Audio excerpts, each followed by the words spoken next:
Alors, je reviens sur l'affaire Moïse. Parce que nous avons eu un séminaire aujourd'hui au centre de la rue Michel-Ange, le grand centre où nous allons régulièrement dans le cadre des séminaires Manitou l'Hébreu. Et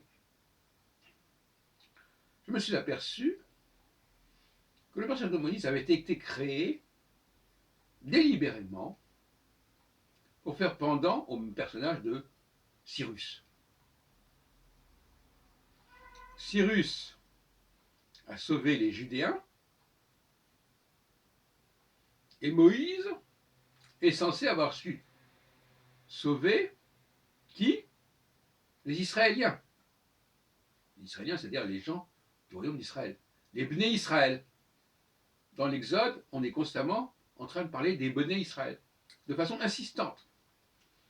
Alors, Bnei Israël, c'est bien gentil, mais les Israël et Juda, c'est pas exactement la même catégorie. Hein, avec le schisme qui s'est produit au Xe siècle, je crois, entre le nord et le sud, eh bien, ils étaient à couteau tiré, si on peut dire.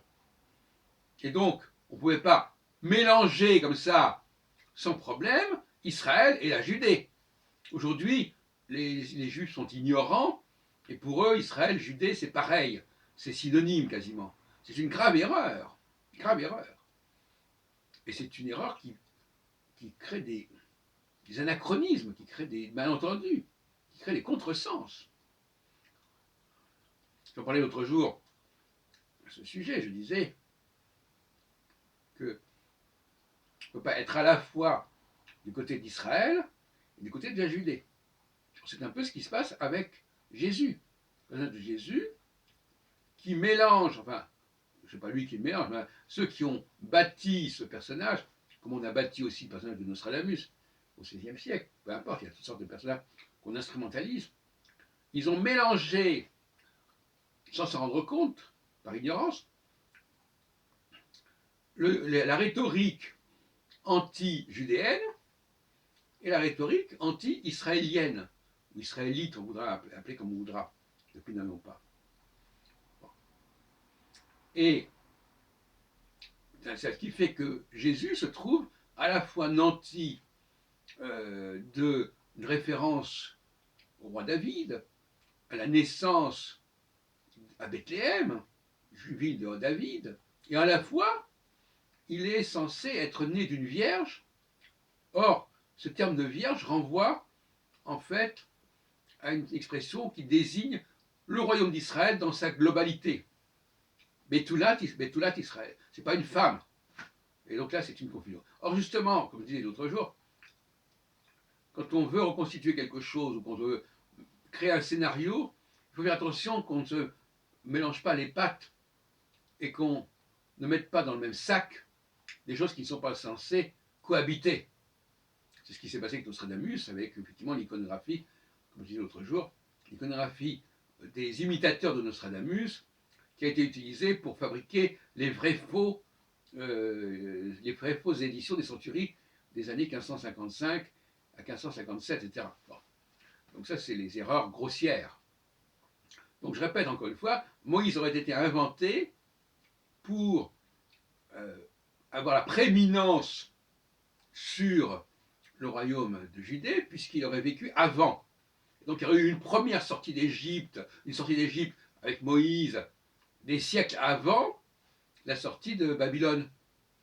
Et la stratégie des gens d'Israël, c'est toujours de prendre le dessus sur celui qu'on croyait être au-dessus, justement, qu'on croyait être en première ligne, et quelque part, on le fait tomber, hein, on lui fait faire une erreur qui l'élimine, qui le disqualifie, ou alors, dans le cas de Moïse, on invente une sortie d'Égypte avec ses Bnei Israël, c'est constamment répété comme ça dans le texte de l'Exode notamment, pour justement couper l'herbe sous le pied des Judéens.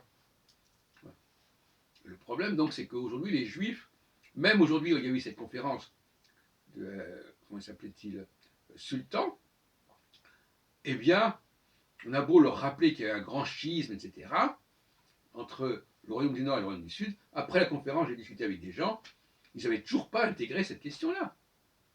Et ils continuent à dire, oui, Israël, Israël, Israël. Alors, on leur explique qu'Israël, c'est le Nord, c'est Éphraïm, c'est Joseph, etc., et que le Juda, c'est David, eh bien, ça ne rentre pas. Et d'ailleurs, quelqu'un m'a sorti la formule David Meller Israël, qui existe, effectivement, David, roi d'Israël. Mais c'est une formule tout à fait syncrétique, c'est une formule de compromis vaseux et bancal.